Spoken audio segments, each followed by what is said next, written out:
tonight on Dateline. The Welcome back. have blown up Sector 8. Welcome back to Final Fantasy VII Let's Play, everybody. So we successfully destroyed Sector 8 in a magnificent explosion.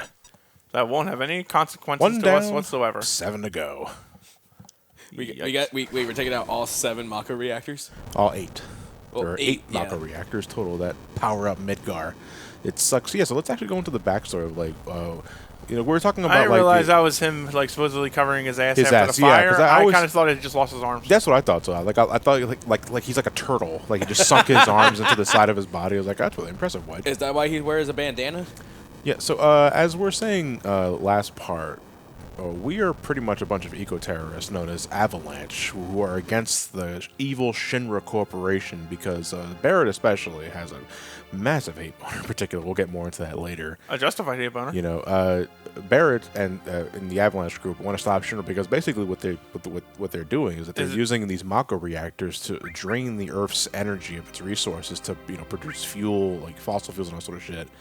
And at some point or another, it's going to cause the planet to wither and die. Right. Basically, it's what the Mako reactors essentially do is they're sucking up the spirit energy from the planet to power your electricity, which is cool and all until you realize, hey, that might be my grandpa on the electricity watching me jerk off. Oh, you're doing it wrong, Billy. Grandpa? Click. For God's sakes, Grandpa's mad. Now come down to the kitchen. I made you a peanut butter jelly sandwich. But you're on my life fixture. How are you doing that? Grandpa, you died 5 years ago. It was a good peanut butter jelly sandwich. Jesus Christ, Grandpa, return to the planet already. But I made you a peanut butter jelly sandwich. We actually can't do that because he's powering your nightlight. Yeah. There's no point in fighting these things unless you want the cheap experience. Yeah, which is why I don't bother.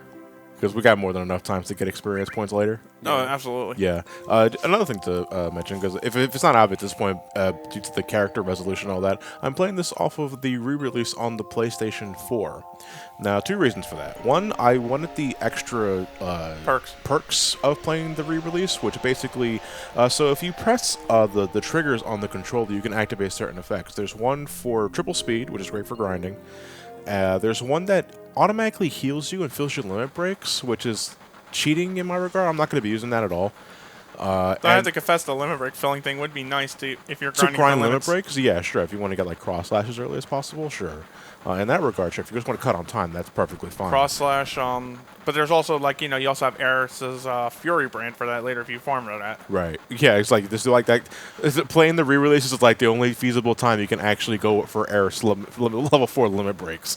I actually did it. I actually do it myself on my original run. I have only done it twice originally. And it's like, I don't need to do all this. This is not needed at all. Yeah, but Fury Brand helps. Yes, I will agree with that. Then again, so do Hypers and just picking a fight with the freaking copper wires. That special perk, is there if you need it. I personally feel a little dirty. The full restore is what gets me. It's like filling your limit breaks is one thing, but automatic full heal, it's like, okay.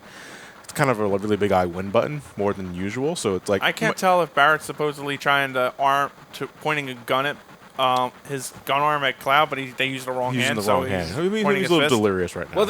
Well, then again, his arm could be like Mega Man. He shoots it with the gun, but then it goes back to a regular hand when he's I would like to it. think that Barrett likes to get confused every once in a while, because in a scene later when Barrett is giving Cloud his pay, he's using his Gatling gun arm. He's shooting the money out. Oh, he puts it inside the Gatling gun. It's like a potato launcher. Just a sack of gil. Barrett was probably he was really proud of it, and he called it the money shot, and then realized what he actually meant to say. And Tifa's covering Marlene's ears. Big shot, blind blow, money shot. Yeah, money shot. Another perk that you have for the re-release is that if you hit both triggers at once, you turn off encounters, which is great for when you need to revisit a dungeon for whatever reason you need, or if you want to revisit an area without having to deal with random encounters. It's going to save a lot of stress for this playthrough. And again, 7's pretty easy already. That's good for a level 1 speed run. Yeah, in a way. It cuts on the chance factor. The chance factor of you running into an enemy. It also removes the well, actually, it kind of turns the game in a bit like Final Lightning Returns in the sense of because your character levels up by means of clothing and side quests. Why fight? Yeah, I have to agree. That's kind of like the sticker star problem. Yeah, it really is. Everything is item based. It is. So then it becomes like, all right, if I get more by doing the side quests here, why am I bothering with a fight? Which I have to confess, and as much as I'm not really particularly looking forward, Lightning Returns is kind of on the burner for this year to complete. I only got like a little bit into it, didn't really like it, put it down, but I figure I at least owe it to myself to see how it figures and how it ends. So, in we go. Yeah, I feel that sometimes. I get that way. It was like, I remember not hating this game when I first Oh no, I played should have it. didn't like. I should have did not like Lightning Returns. Yeah. But Well, just to use just as a generic example, Yeah. whenever like I'm thinking about going back to a game for whatever reason, like I remember not hating it, but like there's probably a reason why I stopped playing it. sometimes too. for me, that game is like a case of where I didn't understand the rules Yeah. and I played it wrong. That was my case with Horizon Zero Dawn before I went back through it last year, and I actually really enjoyed it. It also helped that I had the complete version, which meant that I had the bug fixes in it from the start, as well as the Frozen Wilds DLC, which all made for a really good experience for me. I remember when I first played this game, actually not liking the materia system a whole bunch. That was what confused my sister and put her off Final Fantasy to this day. Because this was after I already played Final Fantasy 3, Final Fantasy 6, and that had the Magicite system. And in that game, to refresh your memory, if you didn't watch our Let's Play, Which you totally should. you learned magic by equipping Magicite, and after gaining enough AP, you would permanently learn that spell, and you can then switch that Magicite with anything else, and you can move on. You only have spells equal to the materia you have currently equipped to your armor, and that's what I didn't like about it. It's like I have fire and lightning, And now I don't. but now I don't because I wanted to switch to something else, and it's like, I'm not sure how I feel about that. I don't really like that at all. But then, you keep playing the game over, and like, first off, they gave you they gave you more than enough materia so that every character can have a fire, ice, or lightning spell. You don't need to do that if you don't want Right. to. Real Just quick. full of surprises. Real quick on Wedge, it just kind of looks like his top half is about to come off. It really yeah, does. it is. Yeah. So another thing, so because we're playing off of the re-releases, one of the things I would say they toot to like sell is like, the higher resolution, so that the models are smoothed out. And like, you see the cool. floor faults. It's like also like you can see everything. Absolutely. And it's actually kind of the reason why I still, and to this day, still prefer playing the original PlayStation version because there's a lot of aliasing to go around. Like all the character models are jaggy, but in a way, they fit better with the backgrounds, in my opinion, because of that. When you up the resolution on the models and everything is so clean, they stick out more, ironically. And you can see the seams of where these models are. And the models are already kind of low quality to begin with, even for 3D standards, because everybody makes jokes about Popeye arms and all that shit. And it wouldn't be until Final Fantasy 8 and 9 where they introduced actual like textures to these models. Everything else is just pretty much colored polygons at this point. So if to this day there is still merit to playing it on the original PlayStation, whether you ever get the physical copy or you get it off the PlayStation Network store. I think it's like only $10 now. Yeah. Or Steam. Steam uses the higher resolution models though, and it also has the fucking problem with everybody's mouths being wide open, which is Yeah. why I did not want to play the Steam version for this release. For a fun fact, if you choose to go immediately right into the train graveyard, you will fight the Sector 8 enemies for that short time only, in case you ever want to kill them again for whatever reason you got. I'm gonna do some early grinding, I guess, but we won't be doing that because no real point in doing that now. Barrett also announces that his eco-terrorist organization plan is right in front of a Shinra guard. No, see, no, but the train conductor there, we can talk to him a couple of times. He's been there for years. He's kind of ambivalent to pretty much everything. He's like, you stand in this, Yeah. you're doing this train service for so many years, you hear so many stories, but after a while, it just starts to blend together. So that's probably the justification. Which would be the case, except, blowing up an actual Miko reactor might warrant more of a threat. Yeah. You know who I am? No. No, not really. And I don't care.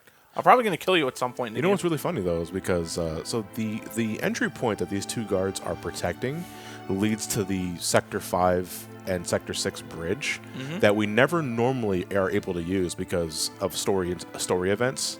But that loading zone is still there, and if it is very possible with a little fidgeting to clip past those guards, and you can get to the wall market pretty much right then and there.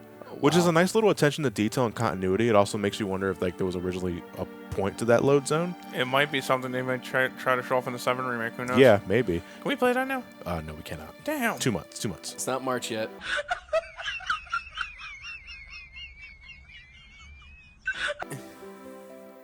What's kind of funny is that Final Fantasy VII was actually. Watch our luck, and we actually hit the rare March before March. That's fine. What's kind of funny is that Final Fantasy VII was the one that introduced me to the series. Was it? Well, Yeah. for a lot of people it was. Yeah, because it introduced me too. again, I wasn't even 2 when this game came out yet. Yeah. But when I was like a little older, it was like, I think it was like around 2000 is when I started. And Barrett watching just you shot play a guy it. in the ass. Yeah. Well, I mean, it also helps in my case, living with me for so many years. I was all over this game. Yeah. When this game came out. Like, the only reason I stopped playing this game was because when 9 came out. Which, yeah, I did just kind of ignored 8. Because, like, there was interest in 8. Oh, I had to go. I went right for 8. When that game was making the rounds, and thanks to the Brave Fencer Musashi release that came with a demo of it, I did experience it. But I remember playing the demo, I was like, you know what? I don't think I need to play this immediately. And I wouldn't play it for a long time. But I did not skip out on 9, because 9 from the get-go looked like, oh my god, I need to play this. And I'm so glad I did jump on that day 1. I kind of 2 good games under my belt. I went right for 9 immediately after 8 as well. The thing with Final Fantasy also, like, in terms of, like, set pieces, I kind of liked how they're all so vastly different. So it's like you got, like, the first few Final Fantasies that are still, like, in the fantasy-style world. Yeah. But then, like, you like got, medieval and all that. Yeah. Yeah. But then you got, like, 6 that's more steampunk. Yeah. Then you got 7, which is more so in the futuristic, but still steampunk 7 aesthetic. 7 so far at the time of this game's release was the most contemporary Final Fantasy. Yeah. There's a there's not so much of an empire or an emperor, it's a corporation. Yeah. There are towns, there are bars, there are highways, there are roads. So yeah, motorcycles. For the time, it was one of the most contemporary Final Fantasies, and you can argue to this day, it's still the most contemporary. Yeah. Because 8 was definitely more futuristic. Yes, it was. 9 went back to medieval. 10 was more spiritual, and 11 and so on and so forth are their own things. I mean, no, you can probably say 15. 15 the 15 is still pretty high tech. It is. But it is also, they did dial it back a bit. I'd say 10 is actually equivalent spiritual and, in a way, what was the word you used just recently? Contemporary. Would that be for Swords and Knaves? Because I would say... No. Contemporary is like modern times, basically. I would actually argue that... actually, 10's rather inconsistent on that one for me, because at some point, for most of the point, you're in like medieval times, and then hey, you're at Babel. Whoops, we're high tech, and we're just like using Yevon to fucking con you. Blitzball. By the way, mark me on it for being one of the 5 brain damaged people in the world that like Blitzball. So, well, I don't mind Blitzball. I don't like Blitzball when I gotta get it for Wakko's ultimate weapon. It's like Thunder Planes. I love Thunder Planes. Until I gotta have to dodge 200 lightning bolts in a row. That's kind of what it is. But yeah, Elliot, to go back to what you were saying, for a lot of folks, Final Fantasy VII was their first Final Fantasy. It was their first RPG. Yeah. Because again, this was the first game from Square to get so much attention. And like not just in marketing and all sort of thing, but just sheer hype advertising. Because yeah, this was definitely like the more mainstream Final Fantasy game. In cases today, it still is. This is a Final Fantasy game that we want everyone to play. And they did. And that is why more often than not, this is like on a lot of people's lists for like best Final Fantasy, most popular Final Fantasy. It's easily the most popular Final Fantasy. Yeah. There's no argument about that. Yeah. That's fine. Whatever. It's good. More people play it, the talk better. To her more? What for the mechanic? Yeah, basically, this game has a hidden relationship mechanic that pays off at the Gold Saucer. We'll show that later, but you can actually talk to Tifa a whole bunch there and get like a mechanic going with her, so that you can learn more about like the backstory between the two, and also build up relationship points. You mean after the drinking already? Because you can deny the drink. I always take the drink because I like the little banter between the two. I might be jumping the gun just a touch there, but yo, are we in Final Fantasy X because that news network says sin? No. Shinra Information News. Is Information News, is that what it stands for? I don't know. Shinra International Network. Also not very subtle. Considering that they tried half-assedly to make 10-2 a tie into 7. Fuck out of here with that. Yeah. Blammo! Bye. Well, you fucked with the guy with a gun arm, and you're surprised you went halfway across the room. So, we are part of an eco-terrorist group called Avalanche. Cloud, on the other hand, is kind of a mercenary. Cloud is a mercenary. He's just in it for the money. Doesn't really care about Avalanche's political message or anything like that. Yeah, he's just in it for the money. He's not supposed he's just here for the money, and then he wants to get out. And yeah, he's pretty much he's a sellsword. But the problem is that Tifa is part of Avalanche, and she really wants Cloud to be a part of the group to help their cause because well, I mean, but that's just a surface level issue though. We can get into more of that later as we play the game. But on a surface level, Tifa wants Cloud to stay, but not just to help Avalanche, but so Tifa can keep a better eye on Cloud. And so the other groups of the Avalanche, so we had the big boy over there down there as Wedge. We already talked about him already. Roly McPoley. There's Each also, of the Avalanche members contribute toward Barrett's affection rating, I believe. I believe so, yes. And Marlene. Depending on yes. certain things. Like if you give her the flower. Yeah, because one of the things that we met Aerith early on, and you can choose to ignore her or you can talk to her, and you can also buy a flower from her for 1 gil. Level with you, I ignore her, as I want my date to be Tifa. To me, it's really easy to get Tifa as a date too, which is why I'm going to be going for it, because to me it just makes the most sense. I don't like getting Aerith for a date. I don't either. She's boring. It's not so much boring, but it's also like it doesn't feel right. Especially when you realize that she's trying to fill in the gaps with Cloud because of her relationship with Zack. Right. So it doesn't feel genuine in some capacity. She's still a sweet person, but it's also like... And Cloud honestly doesn't do anything right either by trying to play off the role which he's not supposed to be doing. Yeah. Which is really kind of one of the best things about 7, because I can't believe I'm about to launch into this, but 7 is actually a very politically incorrect game. Now, we're not talking about the basic censorship shit or whatever the fuck you are talking about. No, we're talking about, like, one of your party members is a fucking wife beater. It's not just an outright emotional abuser. Yes. One of your party members, you are a bunch of eco-terrorists. There's a whole bunch of shit, like, this game would really, surprisingly, I wonder what they're going to do for the remake in terms of all that shit, because there's a lot of shit in here that's going to be like, woo! Like, I'll be shocked if they leave Sid alone. Yes, it is going to be one of those. You're really going to have to rework the package on that one. Yeah. Banana. Yeah. Yeah, just make his lance a big banana. Give him a banana spear. I remember this cutscene confusing me when I was a child because I thought that this well was right at where it was inside Midgar. Yeah, right. And I was like, where are they getting a nighttime sky? It's like, well, no, this is actually in their hometown. Remember? This is what I'm assuming is happening is Tifa showing Cloud a picture of the well. And then it's like, you remember this? Or they're both just sharing a memory so they know where to plant them. No, but she specifically mentions the well. It was like, do you remember this well? And it was like, yeah. So at first I was confused. I thought they just stepped outside the bar and this well is behind the bar or some other shit. And then they DH'd it's like, 10. yeah, but it's like, no, because I got it was a flashback even back as a kid. But it's also like, where's this well? It's like, where are they getting this nighttime view? But it's like, so I think in what's happening here is that Tifa is showing Cloud a picture. And it's like, oh yeah, I do. I remember this place. Oh fuck! I made a promise to you. You never let it go. we signed a verbal contract here, Cloud. We pinky swear on it. It's legal binding. We did our handshake. Don't you remember? I don't even remember the handshake. You'll get more than skin knees if you void this contract. Yeah, I know Kung Fu now. Yeah. My master Sangan. You mean Zangan. Sangan's a Yu-Gi-Oh monster. No wonder he got summoning those monsters with 1,500 or less attack points. Maybe some shit of Sangan's actually a 3-eyed Tricox in the remake. The Sangan goes to the graveyard. You can search your deck for 1 level 4 Tifa in your deck. Oh, she's Battle Warrior. Anyways, Tifa was talking with Cloud here about this promise they made as children. Cloud yearned to become a soldier, which is like the top of the bracket. She just guilt tripped the fuck out of him. And you know what? Also, the pinball machine's not working now. Fuck, I gotta climb. Barrett actually did it with one hand. Yeah, so with one hand, yeah. So See, that's what I was talking about right there. He gave Cloud his money with his gun arm. I was like, how did you do that? Avid Children tries to retcon that in a way so that it's a gun normally, but then he can turn it into a prosthetic hand, which I was alright with. That's not really a retcon. It's more like we have the technology now to show that he probably got an upgrade for it. Advent Children was like how many years after the original? I think it was like 2. Yeah.